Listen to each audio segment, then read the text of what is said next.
Derivation of supermultiplier. The term supermultiplier was coined by J.R. Hicks in his business cycle theory. The objective was to show the relationship between the change in induced investment and the corresponding change in income.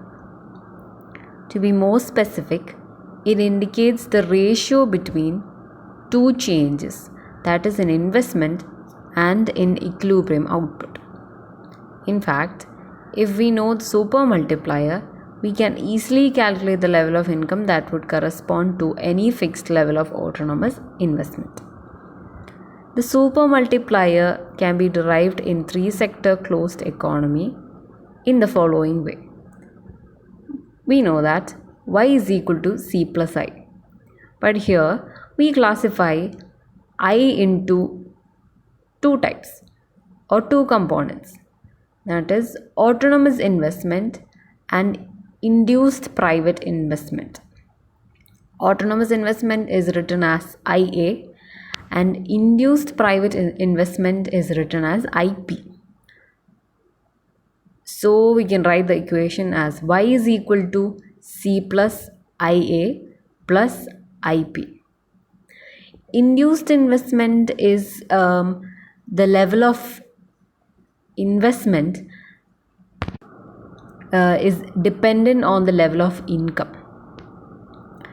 But as income increases, the level of investment also increases.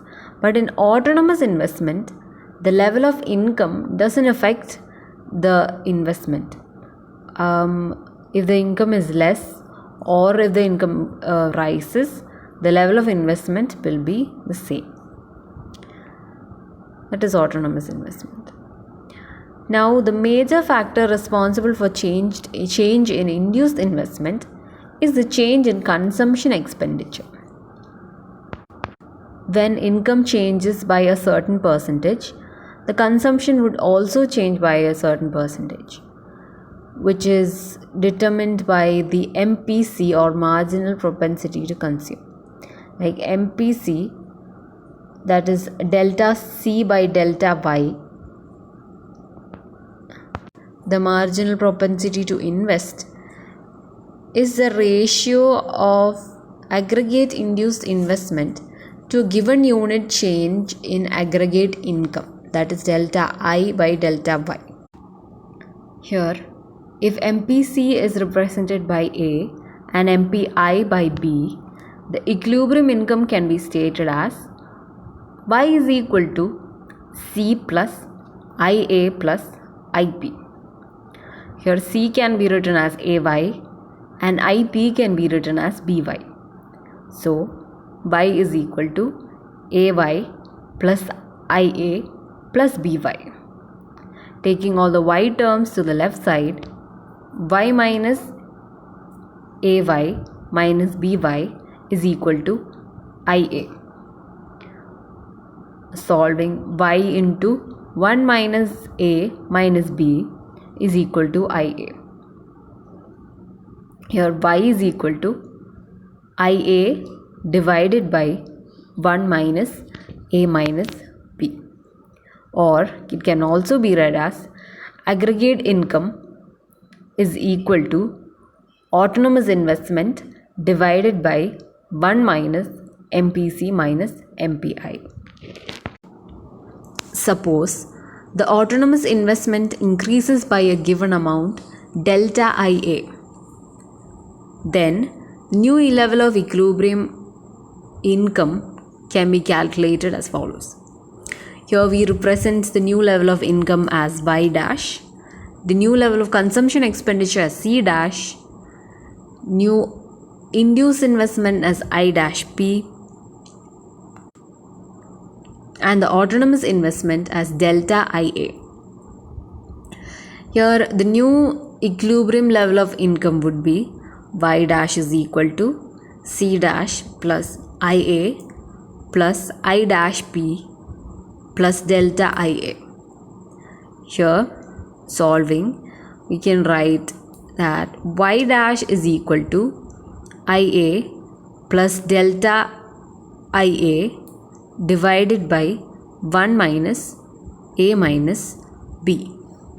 Here what we did was substituting the c dash plus ia plus ip with ia by 1 minus a minus b. Now bringing together both the equations to find the increase in income, y dash minus y is equal to, substituting with equation 2 minus equation 1, that is ia plus delta ia by 1 minus a minus b, the whole minus ia divided by 1 minus a minus b. Solving the equation, delta y is equal to ia plus delta ia minus ia, the whole divided by 1 minus a minus b. Cancelling out the ias, ia minus ia, delta y is equal to delta ia by 1 minus a minus b.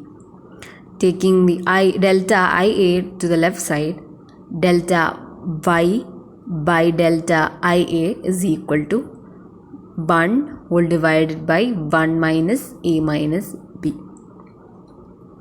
Hence, the super multiplier K1 is equal to delta y by delta ia is equal to 1 by 1 minus a minus